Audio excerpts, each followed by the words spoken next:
सहना भवतु सहनौ भुनक्तु सह वीर्यं करवावहै तेजस्विनावधीतमस्तु मा विद्विषावहै।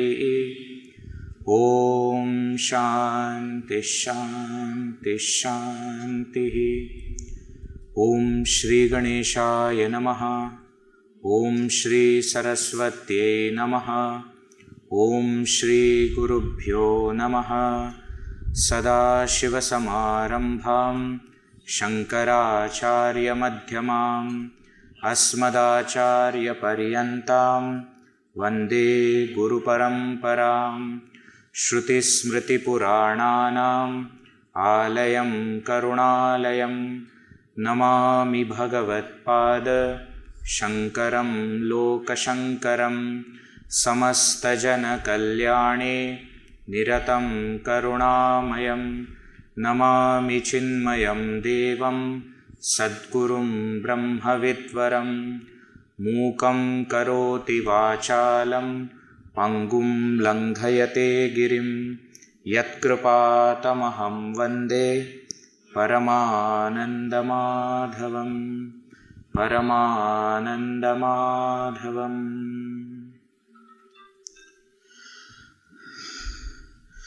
ॐ भद्रं कर्णेभिः शृणुयाम देवाः भद्रं पश्येमाक्षभिर्यजत्राः स्थिरैरङ्गैस्तुष्टुवागंसस्तनूभिः व्यशेम देवहितं यदायुः। स्वस्ति न इन्द्रो वृद्धश्रवाः स्वस्ति नः पूषा विश्ववेदाः स्वस्ति नस्तार्क्ष्यो अरिष्टनेमिः स्वस्ति नो बृहस्पतिर्दधातु। ॐ शान्ति शान्ति शान्तिः।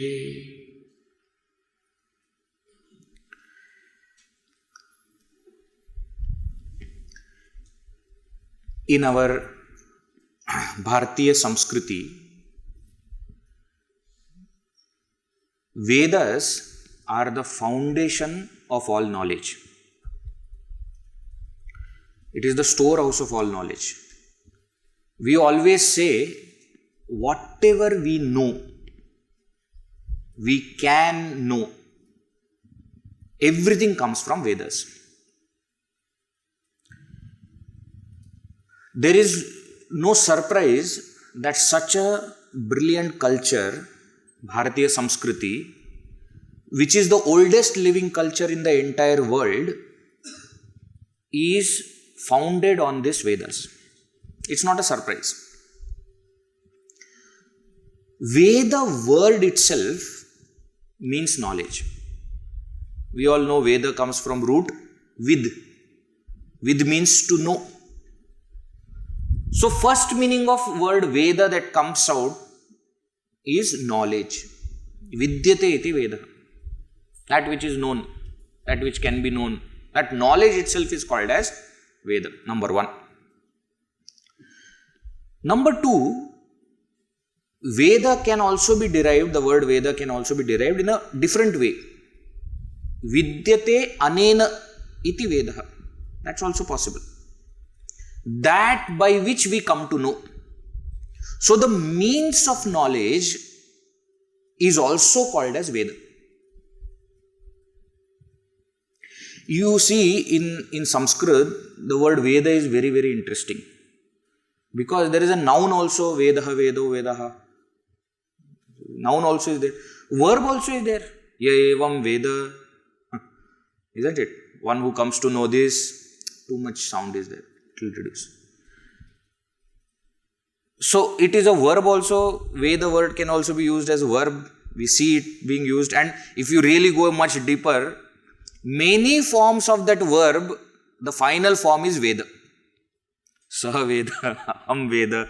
So Pratham Purush Ekvachan also, Uttam Purush Ekvachan also. So many times you will hear this word Veda. So first meaning we saw, Veda means knowledge, the treasure of knowledge, the storehouse of knowledge. Second we saw Vidyate Anena. So the means, in Sanskrit word sadhana is used, but a better word is pramana, authoritative means. So Veda is not just any kind of means, but an authoritative means.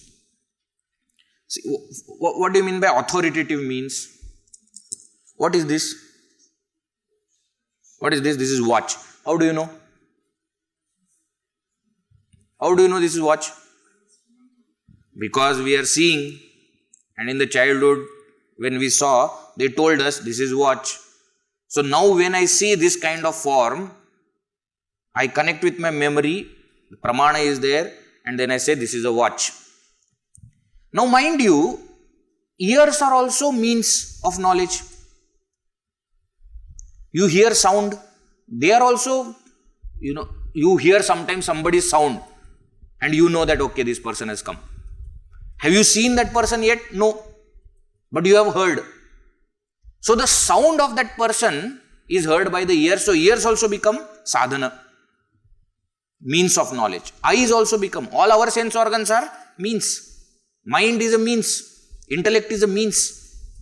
But in a particular perception, particular prama, particular thing will become pramana. For example, if I need to see, only eyes are pramana, ears are not. If I have to hear, okay, tick tick is happening or not happening, then ears become pramana. Sadhana is one thing, pramana is another thing. Sadhana means means. Pramana is authoritative means. Authoritative means what? Once that pramana has taken place, you don't have to go anywhere else to prove. So Veda is not only the storehouse of knowledge, but it is also means of knowledge. And what kind of means of knowledge? Authoritative means of knowledge. If eyes are authority in seeing, ears are authority in hearing, what is Veda authority in? Veda is also pramana, no? What is the subject? A very famous line is there, I am sure you all might have heard this. Alaukika vishaye Vedaha pramanam. Vedas are pramana for what? Alaukika vishaye. Vishaya, that subject matter, which is alaukika. Alaukika means not worldly. So matter in which worldly means of knowledge will not work, in that kind of subject matter, Veda becomes the authority. Careful. I am seeing that this is a watch. For this, Vedas are not required. Veda doesn't have to give, this is a watch. Iti ya evam Veda. Veda doesn't have to say that. Why? Because this is laukika vishaya. I can see, I can hear, I can understand. So things of this world that can be known through my eyes or through my senses, through my mind, through my intellect, or through anumana, inference, etc., other kind of sources of pramanas are there, no? Anumana, arthapatti, anupalabdhi, etc. In all those, pratyaksha, anumana, etc., in them, Veda is not the pramana. Why? Because for that other pramanas are there. But that subject matter which does not belong to this world, which means what? Nobody can prove it by any other source of knowledge, any other means of knowledge. In such subjects, Veda is the final authority. Example. If I do this particular action, I will get this particular result, and by which I will go to this particular world. This is not the matter of perception or inference, or you can't find out like that. Whether heaven exists, hell exists or not. Anybody has got pratyaksha pramana? No pratyaksha pramana. Why? Because if you have seen pratyaksha, you are not here pratyaksha. And if you are here pratyaksha, then we all have to be scared. If you have experienced hell and heaven and coming here now and talking, very difficult it will be. It is not a matter of pratyaksha. So then how do I know? For that, Veda becomes authority. You understand? In all the matters which do not belong to this world, which do not belong to this world means what? Which cannot be known through my senses, my mind and my intellect, in simple terms. For those topics, Veda is the final authority. Alaukika Vishaye Vedaha Pramanam. It is also a kind of Shabda Pramana. Shabda Pramana has got two categories. Laukika Shabda and Alaukika Shabda. This Alaukika Shabda is Veda. When we study Pramana, different kinds of Pramanas accepted and all that, you will see sixth Pramana is Shabda Pramana. Somebody said something also can become Shabda Pramana. But this is not that kind of Laukika Shabda Pramana which you can verify. No. You have to go through it and at some point of time you may experience it. Alaukika Shabda Pramana it is. That is what Veda is. One more point. We say Veda is a Shastra. Isn't it? So it is a Shastra. Shastra means it's a scripture. In Sanskrit, the word Shastra, two components are there. Shas. Shas comes from one of the two roots. One root itself is Shas Dhatu. Shas means to instruct. Shas, to instruct. And another is Shamsa Dhatu is there. From that also word Shastra can be created. Shamsa Dhatu. Shamsa means to enlighten, to know, to teach. And Tra is Trayate, that which protects. So Shastra means that which protects me by instructing or by giving knowledge. Shasanat Trayate iti Shastram. Shamsanat Trayate iti Shastram. Two meanings. That which protects me by instructing means what? The Vedas will sometimes give clear-cut instruction. Do this. Do not do this. Like Professor Murli Madhavanji was mentioning, Satyam Vada, Dharmam Chara. Straight instructions are there. No need to think. Why? It says, Satyam Vada, speak truth. And by this instruction, what is the Shastra doing? It is protecting me. It's protecting me from going to the wrong path, the path of Papa. So sometimes Veda as a Shastra will give me order, will give me instructions, and that way it will protect me. Sometimes Shamsanat Trayate. Sometimes it will give me knowledge by which it will protect me. There will not be any direct call to action. There will not be. We are studying Mahavakyas. Mahavakyas are there. Tattvamasi, Aham Brahmasmi, Prajnanam Brahma, Ayamatma Brahma.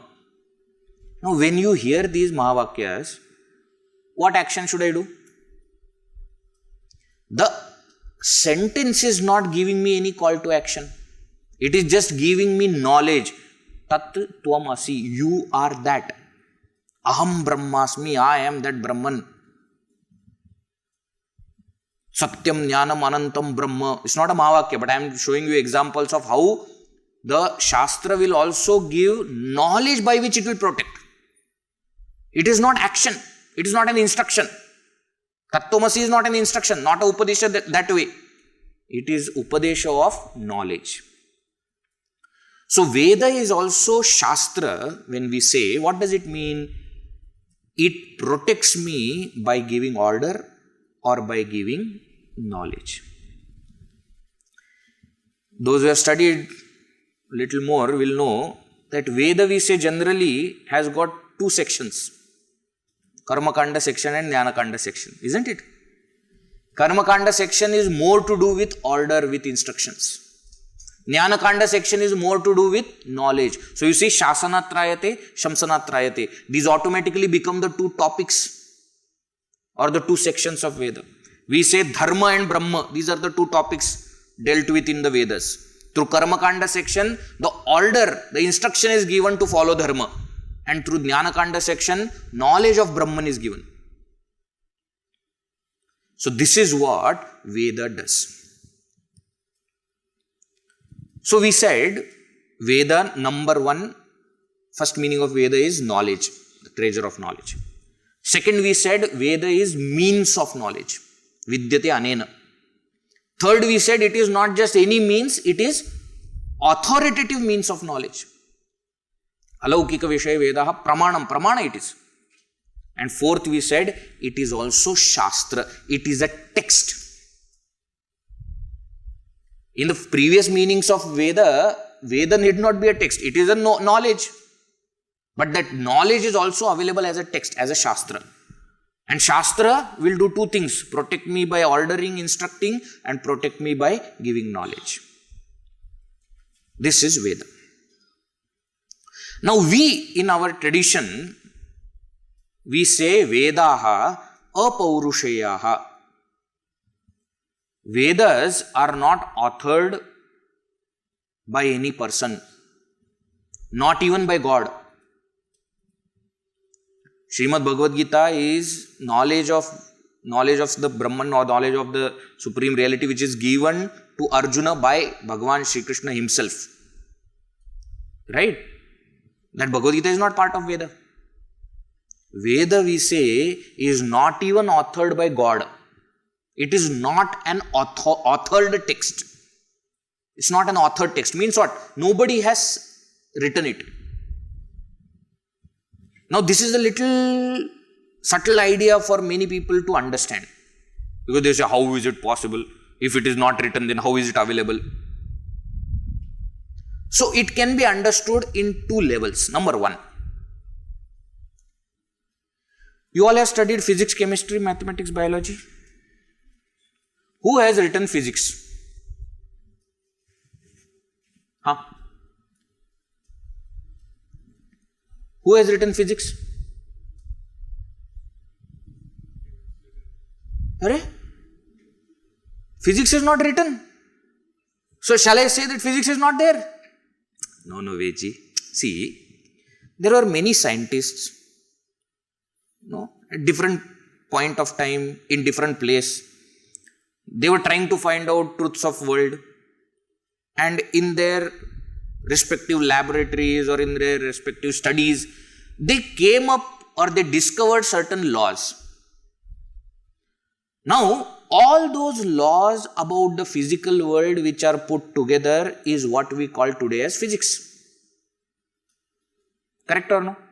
So, the physics laws will include Archimedes' principle of water displacement also, and Einstein's principle of energy matter also, and Newton's laws of gravitation also, and motion also. Everything it will be there. But you cannot say physics is written by any particular person. You cannot say. And interestingly, if you ask these scientists, how did you come up with these laws? They will say, it is very funny. Arey, what is funny? Such a serious topic, what funny? No, I was thinking, and suddenly it struck me. Now you please tell me, for you to strike something, it has to come from outside or no? And we see the stories also.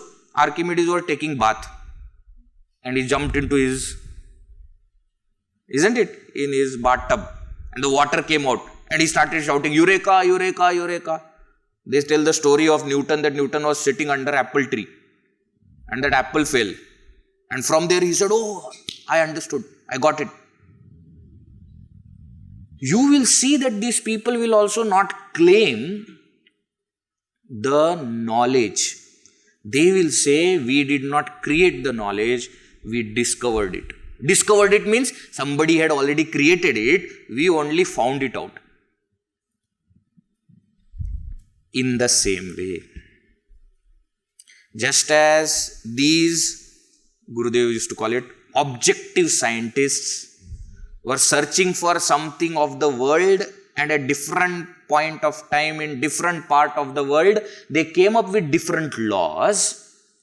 There were subjective scientists which are called as rishis, in their own laboratory called as Himalayas.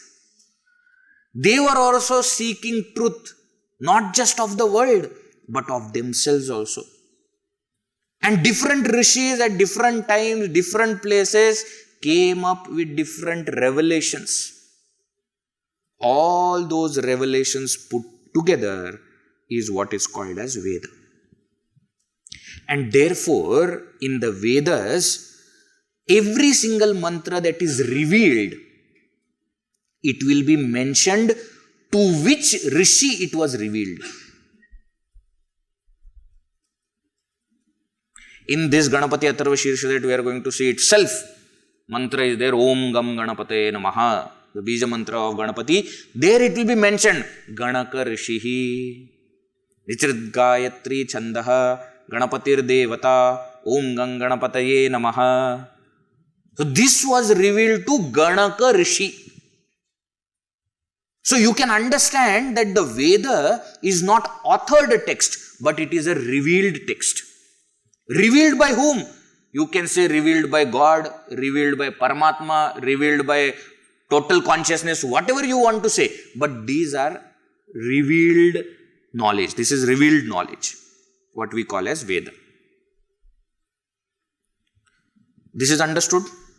So there should be no question in our mind that if it is not authored, how come it is there? Just like any other science. Now, one step further. In many of the sciences, the idea is revealed, but the words are written by the person to whom the idea is revealed. Idea of gravitation may have come to Newton, but the wording of law of gravitation is written by Newton. You remember the 3 laws of motion? Every object will continue to be in the state of motion unless until acted upon by an external unbalanced force. Remember first law of motion. Law of inertia. Very good. The second law, third law. These are, the idea has come to Newton from somewhere. It is revealed. But the wording is made by him. In the Vedas, we say not just the thought, not just the idea, but even the words are revealed. They are revealed words. And therefore, we do not make any change in Vedas. We say how it is there, exactly that is how it should be. No grammatical rules apply to Vedas. Not, that doesn't mean that they do not follow grammar. They will have their own grammar. But our rules, they are not following. They are not applicable. Our rules are not applicable to the Vedas. And therefore, to protect even every single word, we have in tradition different kinds of pathas. You must have heard. Ghana patha, Jati patha, and so many types of pathas are there. Just to make sure that every single word is exactly retained as it is. Sometimes you will see Om Ganana Am Twa Twa Ganana Am Ganana Am Twa Ganapatigam Ganana Am. They will have their own way of remembering which word comes after which word, which has got Udatta, Anudatta, where. Why? Because every single word, every single Udatta, Anudatta, that marking which is there, the intonation which is there, everything is important, precious and revered for us. Why? Because it has come as it is. Not just the idea, but even the words of the Veda are revealed to the Rishi. And the Rishi himself or herself also will not make any change. Why I am saying herself also? Because there are Richikas also. The female rishis are also there. They will not make any change in what has come to them. They will teach it as it is to the students. The students will learn, understand, will tell it to their students. That is how this knowledge was transferred through the generation of Guru Shishya. That is another reason why Veda is also called as Shruti, which was heard. Which was heard means what? I heard it from my Guru, I learnt it, then I taught it, my students heard it from me. It was just passed on through generations by Shruti. That is called as Veda. And therefore we say Veda is apaurushaya. Apaurushaya Vedaha. Okay, is this concept clear? Apaurushayatva. Another interesting thing that we say is Vedas are anadi. And they are nitya, eternal also. They are anadi, beginningless, and they are nitya, eternal. Means what? They are always there. Sometimes when you study Puranas, etc., they will tell the stories that when Brahmaji was created from the Nabhi of Bhagavan Vishnu, if you are reading some Puranas related to Vishnu, then Brahmaji will be created from Vishnu Bhagavan's Nabhi. And then when that Nabhi, Brahmaji was created and he suddenly came about, there was a lotus. In that lotus he was born and he saw here, there, nobody is there. He didn't understand who am I, why am I born, nothing. Suddenly he heard words. Tapa, tapa, tapa, tapa, tapa. Means do penance. He sat down, started doing penance. Then the Vedas were revealed to him. And then he held that Vedas, he is holding that Vedas in the hand and using that knowledge of the Vedas, he starts creation. Which means what? Before the creation itself, Veda is there. Text is a representation. Doesn't mean that time, otherwise you will ask, Vedji, who printed? Did printer come first? Or don't ask such stupid questions. It is a representative. Veda, as I said, is a knowledge. As a book in the form of letters and words, it all comes later. Knowledge is anadi, is beginningless. And it is eternal. Eternal means what? It doesn't undergo any change. You will not say that, this portion of Veda was applicable only for 500 BCE. Today it is not. No. Veda that doesn't have that kind of knowledge. Satyam Veda is applicable now as much as it was applicable in 500 BCE. It's always applicable. So Veda is beginningless and it is eternal, anadi and nitya. But what happened? Human beings have got their own problems. Veda may be perfect and covering all topics and storehouse of all knowledge, very good. And the rishis to whom this knowledge was revealed also were very good rishis, etc. But when they taught to their students, some students were not paying attention, some were not completely understanding, some were not remembering, like all of us are. 15 days break has happened. So the moment 15 days break has happened, when I will tell something that we saw like this. Veji, what? You remember this is called Chidvilas auditorium. In the same auditorium with the same background, we conducted some classes. And in one of those classes, we taught and we learned this thing. Do you remember? If you are saying we must have learned, I am not arguing with you, but I don't remember. What we have learned yesterday, what we have learned today morning also we forget. It's a human problem. Either memory is not very good, retention is not there, or understanding itself is wrong. So what started happening when this knowledge was given from the Guru to Shishya and then from them to their Shishya, etc., loss of knowledge started to happen. And at such times, Bhagavan Veda Vyasa came. Namostute Vyasa Vishala Buddhi, we say. He went and learned from all rishis, all knowledge. The entire knowledge of Veda, he learnt. That's why it's called Vishala Buddhi. And then after understanding and learning everything, he divided that entire knowledge into 4 volumes, into 4 books. That is why sometimes it is called there are 4 Vedas. Actually, Veda as knowledge is one only. There is no concept of 4 Vedas. 4 Vedas are what? The 4 volumes in which the knowledge was divided. And Veda Vyasa had his own reasons why he divided in that way. Generally what we say is Rig Veda, the first Veda, has got most of the mantras which are Padya, which are in a metrical form. Yajur Veda has most of the mantras which are prose form, Gadya.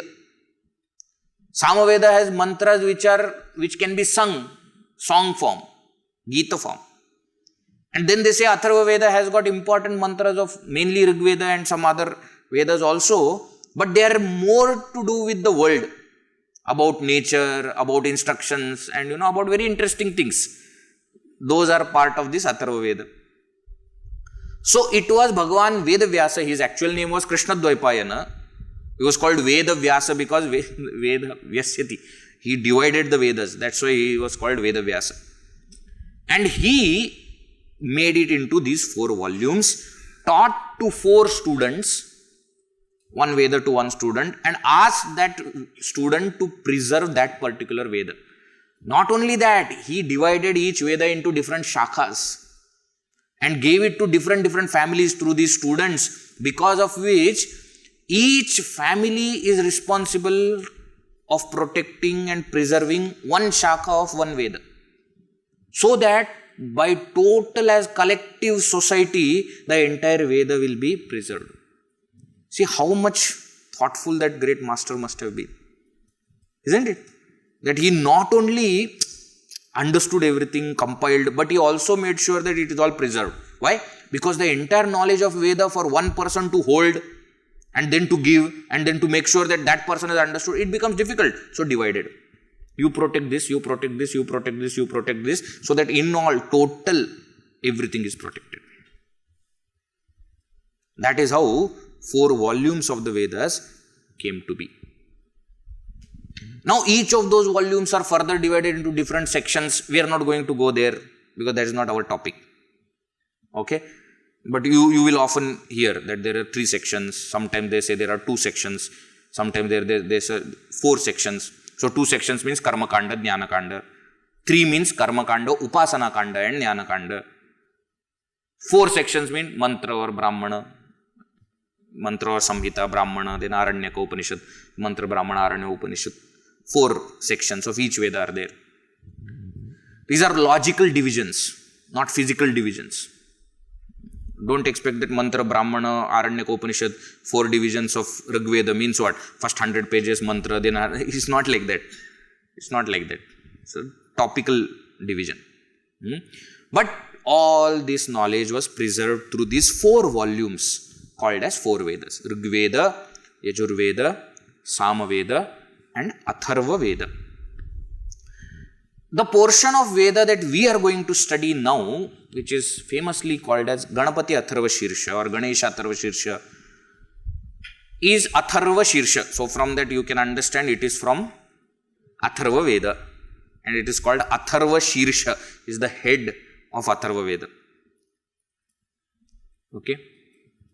And because the word Ganapati is there, you understand that it is talking about Ganesha, the deity that we worship, the form of God that we worship, Ganapati. We will see the meaning of Ganapati, etc. in the first mantra itself. It will come there. But you see, very interesting thing about this Ganapati Atharvashirsha is that it is also Upanishad.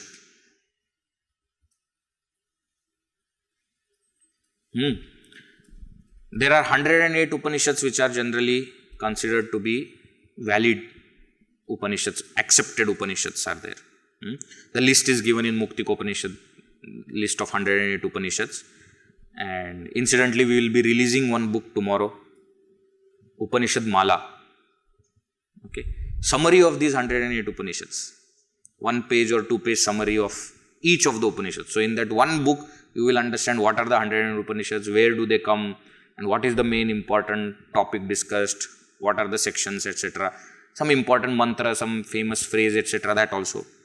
So those 108 Upanishads which are there, this Ganapati Upanishad or Ganapati Atharvashirsha is one of them. If I remember correctly, it is 89th Upanishad of that 108 list. 89th Upanishad, I think. So, what do you mean by Upanishad now? Big topic. You have already studied Upanishads, therefore you know what is Upanishad. Bhagavan Bhashyakara Shankaracharya ji has described also. Kathopanishad you have studied. The beginning of Kathopanishad he explains Upa, Samipe, Ni, Nischayena, Sad. Remember? 3 meanings. Shada Vishrana Gati Avasadana Yoho. Isn't it? 3 meanings are there for the Sad Dhatu. Visharana, Gati and Avasadana. Visharana, destruction. Gati means to lead. Avasadana means Shithilikaranam, to loosen. And then finally you will say Upanishad Shabdena Vidya Uchate. Upanishad means knowledge. Knowledge of what? Brahma Vidya Uchate, Atma Vidya Uchate. The knowledge of Brahman, knowledge of Atman is called Upanishad.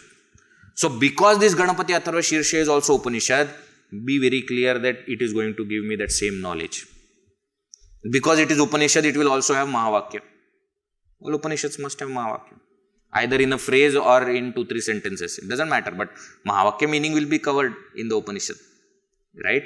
So that also will be covered in this Ganapati Atharvashirsha. When we study this Ganapati Atharvashirsha, we will see that the Ganapati Bhagavan, Ganesha, that we know, which has got elephant head and big tummy and big ears, that form that we see, that's only Saguna Sakara Rupa of Bhagavan. Isn't it? It's a form which has got attributes and which has got form. But behind that, we say there is a Saguna Nirakara Rupa of Ishwaratva also is there to that Ganesha, who is the Srishti Sthiti Laya Karta. So that aspect of Ganesha will also be discussed. And if you go still further deeper into the nature, that same Ganesha is also Nirguna Nirakara, that is Parabrahma. So that aspect of Ganesha also will be described in this Ganapati Atharvashirsha. And it's a, it is T20 kind of Upanishad. T20. T20, what? In the test matches, etc., bowler will be there, batsman will be there. Bowler will get set first, nicely, and then start hitting balls. In T20, nothing. First ball, you hit. So, like that, we will see in Ganapati Atharvashirsha also. First ball, direct. Om Namaste Ganapataye, Tvameva Pratyaksham. Khatam, over. Why unnecessarily discussion too much of ground creation, etc., and make a mood? Nothing, no mood. Direct, straight away. This is the final knowledge. So we see that the highest knowledge is given right in the first mantra. Then later on, means will be given to come to this knowledge. So generally they will divide Ganapati Atharvashirsha into 3 parts. First is called as Tattva Kanda. Tattva Kanda is the section which deals with the essential nature of Ganesha. The essential nature as Brahman, as Ishwara. That will be described in the first 2 mantras. First 2 mantras means first mantra only. Second mantra is only Ritam Vachmi, Satyam Vachmi. That much only is there. We will see. Then from mantra number 3 to 10 is what is called as Upasana Kanda. Upasana Kanda means the section that deals with the Upasana. Upasana means the means or the path to realize that Ganesha, that Brahman. And then the last 4 mantras, 11 to 14, are called as Phalashruti, which deal with, those 4 mantras deal with the result of chanting, understanding, meditating, realizing this knowledge. So that Phalashruti will be there in the 11 to 14. So this is how the text proceeds. And since it is Upanishad, it is from Atharva Veda. Therefore, Atharva Veda Shanti mantra is chanted before we start study of the Upanishad. Like Prashna Upanishad, Mundaka Upanishad, Mandukya Upanishad. These are all Atharva Veda Upanishads. In the beginning of them, we also chant the same mantra, Bhadram Karane Vishrunayamadev. Right? That's why we chanted that at the beginning of the session also, because we are studying Atharva Veda Upanishad. Right? So we have that Shanti mantra. Today we will see the meaning of that Shanti mantra. I will chant, repeat after me. Om Bhadram Karnebhi Shrunuyama Devaha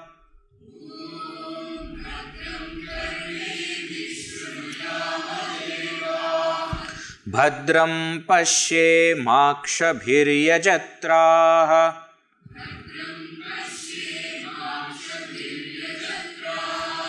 Sthirairangai Stuštuvagam Sastanubhihi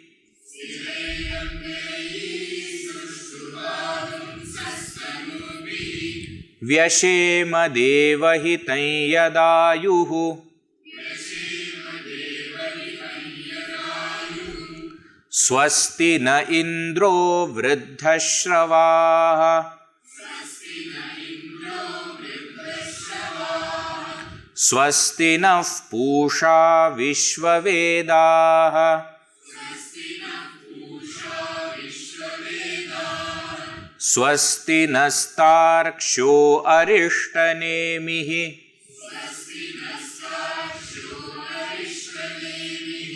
Swasti no brahaspatir dadhatu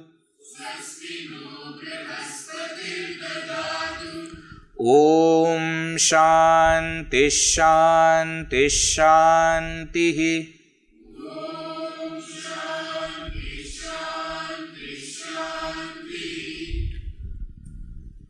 So we are chanting also according to the Vedic chanting style, okay? So we have Adudatta, Udatta, Pluta, etc. We are exactly chanting like that. We have learned the chanting. I don't have to explain that. Now this is Shanti mantra. Mantra means mananat trayate iti mantra. Very famous meaning is there. Mantra, like Shastra, that tra is same, you see. Trayate means that which protects. That which protects mananat, by chanting or by reflecting. So just by chanting it or reflecting over it, that which is going to protect me is called as mantra. Generally, for the Vedas, the sections that come in the Vedas, we don't call as shloka. We don't call them as verse. Okay, we call them as mantra. As we have seen earlier, the difference between mantra and shloka or any other kind of chandas is what? Mantras are those which are revealed. Even the words are revealed. Whereas shloka, etc., when we say no, the first shloka of Bhagavad Gita. Bhagavad Gita can be called as shloka. Why? Because these are composed verses. Authored text it is. But Vedas are not authored. Therefore, we generally call them as mantra. More sacredness is given to them. And what kind of mantra is this? This is a Shanti mantra. Shanti means peace. So this is a mantra which is for invoking peace. Why? Because that is our real nature, which will be described in the Upanishad itself. That Shanti is that Ananda, and that Ananda is my nature. So I invoke peace. Why? Because for anything I want to do in my life, I need peace. I tell you, even to create noise, you need peace. It looks very absurd, but that is what it is there. Isn't it? And therefore, whenever I have to even talk, if talking is called disturbing the peace. Isn't it? Because sound. Even for talking, some peace is required as the substratum. On that substratum of silence alone, sounds can be there. So I want to invoke peace. Why? Because I need it in every single walk of my life. And therefore, Shanti mantra, the peace invocation, is chanted at the beginning. Today also we started that entire workshop by invoking the peace. Isn't it? We chanted it from all the 4 Vedas, different Shanti mantras. Shamno mitrasham varunaha, Bhadram Karnebhi also, Sahana Bhavatu also, Krishna Yajurveda, Shukla Yajurveda, and Rig Veda, Atharvaveda, Shanti mantra, all Shanti mantras. Why? Because in different Vedas, different Shanti mantras are there. These are invoking peace, they are also invoking blessings of God. Some of them are also in the form of prayer. Like this particular Shanti mantra is in the form of prayer. Sahana vavatu, sahano bhunaktu is in the form of prayer. That you are seeking something, you are asking Bhagavan to give something. Om sahana vavatu. Like that here also. Swasti na indro vridhashava. Swasti. You are asking for swasti. So like any other Mangalacharana, any other invocation, this also is to invoke the peace, invoke blessings of Bhagavan, and also to pray. And most of the times, what is the prayer? Most of the times the prayer is to equip us to gain this knowledge, because that's what we are starting. To remove all the obstacles in the path of this knowledge gaining process. So most of the times we will see that the Shanti mantra is asking for such things. Right. Majority of the Shanti mantras are also, such that the teacher and the student are praying together. Sanavot also we said. This also we are praying together. Everybody, the teacher, student, all of us, we pray together. Why? Because Shanti is required for all of us. Whatever is, asked is required for all. So that also is another aspect which is very, very important. All the Shanti mantras and all the important mantras also begin with Om. We have seen a lot about Om, and we are going to see a lot about Om also. Mandukya Upanishad, etc. we will be studying. Om is general name of Brahman or God. Today very beautifully Professor Arindamji was explaining that Tat is Sarvanama. Sarvanama means what? Sarvasya Brahmanaha Nama. It is the name of Brahman. That Tat. Like that Om also. Like that Sat also. Therefore Om Tat Sat. That is how we conclude everything. So Om is common name, not just of Brahman, but of every Devata. And that's why in most of the mantras that we have of any Devata, we start with Om. Om Namah Shivaya, Om Namo Narayanaya, Om Namo Bhagavate Vasudevaya, Om Ram Ramaya Namaha, Om Klim Krishnaya Namaha. Isn't it? Om. Why? It is common name. Generally when you say Vittala, Vittala, then Vittala will say, who is calling me? When you say Narayana, Vasudeva, then Narayana Vasudeva will see, he will be like this, no, not like this, he will be like this. Who is saying? But the moment you say Om, all Devatas start to look. Why? Because it is common name. And they think that you are praying to them, so they will bless you. Good na, adhikasya adhikam phalam. In one stroke you are getting blessings of everybody. Therefore we always start with Om.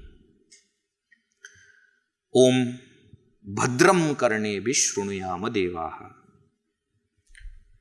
Bhadram Pashyema Akshabhihi Yajatraha.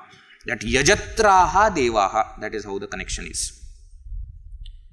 Devaha, O Devatas, O deities. Yajatraha Devaha, O deities who are Yajatraha. Yajatraha means worshipful deities. Sambodhana. He Yajatraha Devaha Karnebhihi Bhadram Shrunuyama. First prayer. May Karnebhihi, through my ears, Bhadram, auspicious, Shrunuyama, may we hear, may we, plural. May we hear auspicious things through my ears. So you can see Arsha Prayoga immediately. Karnebhihi. In Paniniya grammar, Karnebhihi word is not there. Karnaihi. And if you have to be even more correct, then Karnaihi is not possible because you don't have 3 years. You only have 2 years. Karno only should be there. You can say because we are all praying together, so everybody's ears together will become plural. That's okay. But still Karnebhihi won't be there. It will be Karnaihi in the Laukika Vyakarana. But in the Vedika, Arsha Prayoga, you don't have to, apply the Laukika rules of Panini. So Karnebhihi is correct in Vedas. Karnebhihi, may through our ears, Bhadram Shrunuyama, may we hear auspicious things. See the first prayer. First prayer is, may we hear auspicious things through our ears. Akshabhihi Bhadram Pashyema. Second prayer. May we see auspicious things through our eyes. Akshabhihi. Akshaihi. Same. May through our eyes we see auspicious. May we hear auspicious. May we see auspicious. Now you see the Bhadram word is also very beautiful word. Auspicious. What do you mean by auspicious? For different people, different things will be auspicious, isn't it? Many times people consider auspicious is according to everybody's liking. For example, mother when she has kid, just child that is born, that rodana, that crying of that child is also Bhadram for her.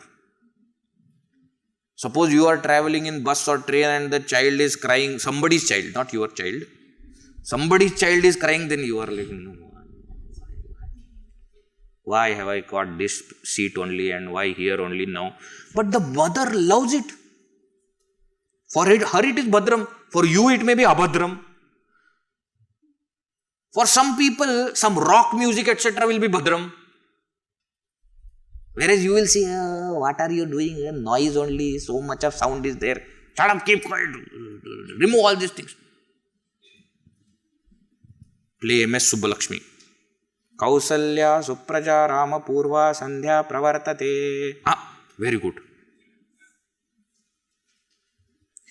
Somebody may say that Bhadram is different for different people. But no, it is not like that. Auspicious is not dependent on liking. Auspicious is that which kindles faith, which kindles devotion, which kindles desire of knowledge. That is called as auspicious. That which creates dispassion and detachment from the things that are not going to give me joy. That is called as Bhadram. So, what are we praying for? Number one, we are saying that may we hear auspicious, may we see auspicious. Means what? May we hear and see things which will kindle in my heart Shraddha, Bhakti, Jnana, Vairagya. These are the things it should kindle. May I hear such things, may I see such things. And you see, in all our sense organs, these ears and eyes, they are the majority. Main thing is that only. That's why first thing when children are there and you want to make them quiet, you will say, close your eyes. Why? Half of the distractions are gone. And you will see very interestingly, when they are talking too much now, you ask them to close their eyes, they will stop talking also. Why? Most of our things are driven by these ears and eyes. Now somebody may say, no, Vedji, but actually eyes are more than ears, isn't it? Through eyes I gain more knowledge and therefore more distraction through eyes than ears. Then why Karne bhi first? Why not Aksha bhi first? That is because we are on the path of knowledge. And knowledge comes through eyes or ears? Through ears. May we hear auspicious. May we hear that kind of knowledge which will kindle in my heart that Shraddha, Bhakti, Vairagya, etc. And may we see auspicious. Now you see, implication of this also is very interesting. If I have to hear auspicious things, I will have to speak auspicious things. Isn't it? Because I am the first listener. Suppose I keep talking crap, what am I going to hear? Nonsense only. You are praying to God, please let me hear auspicious, and then you yourself are talking inauspicious. Then how will you hear auspicious? If I say, let me see auspicious things, means what? I have to keep everything auspicious in and around me. It comes as implication. You are praying for something means it is your responsibility. So we are praying for those two things first. Then what? Sthiraihi angaihi tushtuamsaha tanubhi. Tushtuagam sastanubhi. Tushtuagam saha means what? Tushtuamsaha tanubhi. Tanubhi means with our bodies. Tanu means body. Tanubhi sthiraihi angaihi, with our firm limbs. of our body, sthiraihi angaihi vyashema. That verb comes after. May we live. How? Tushtuamsaha, praising your glory. Third prayer is sthiraihi angaihi tanubhihi tushtuamsaha vyashema. May we live with strong body and firm healthy limbs, praising your glory. How much you want to live? Deva hitam yad ayuhu. Yad ayuhu, whatever is my life. Deva hitam, which is beneficial to the devatas or which is allotted by devatas.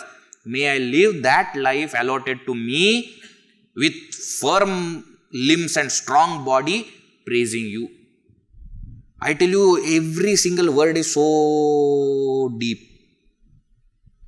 First we prayed for hearing Bhadra and seeing Bhadra. Now we are praying for many things. Number one, we are praying that may my body and my limbs be strong and healthy. Why you want strong body and healthy limbs? So that I can live allotted time span of my life by praising you. So the purpose of life is what? To praise Bhagavan. Atmano mokshaya jagat hitaya. That's what it means. And in that, very subtly, they have put one more point. What is that? Deva hitam yadayuhu. Whatever time span or lifespan is given to me. I am not saying I want a long life. Nor am I praying that I want a short life. Nor am I saying that, enough, now I want to die. No, nothing. Whatever they have granted, they have given, I will live that life. No problem. So these four are the prayers. First to hear Bhadra, second to see Bhadra, third is for healthy body and strong limbs, and fourth one to live that allotted life in praising Bhagavan, in praise of Bhagavan. Okay? Now these four things are prayed, are requested, and in the beginning we saw Yajatraha Devaha, oh worshipful devatas. Who are those worshipful devatas? That is mentioned in the next line. Swastina Indro Vriddhashavaha, Swastina Pusha Vishwavedaha, Swastina Starksha Arishtanemihi, Swastino Brahaspati Dadatu. Four devatas we are praying to. Indra, Pusha means Pushan, Surya. Then Tarksha means Garuda Devata or Vayu Devata. Both can be taken as Tarksha. And fourth is Brahaspati. Okay. So why we are praying to these devatas only, and what is the actual prayer? Swasti means what? All those topics we will see in the next session. Alright? Sure.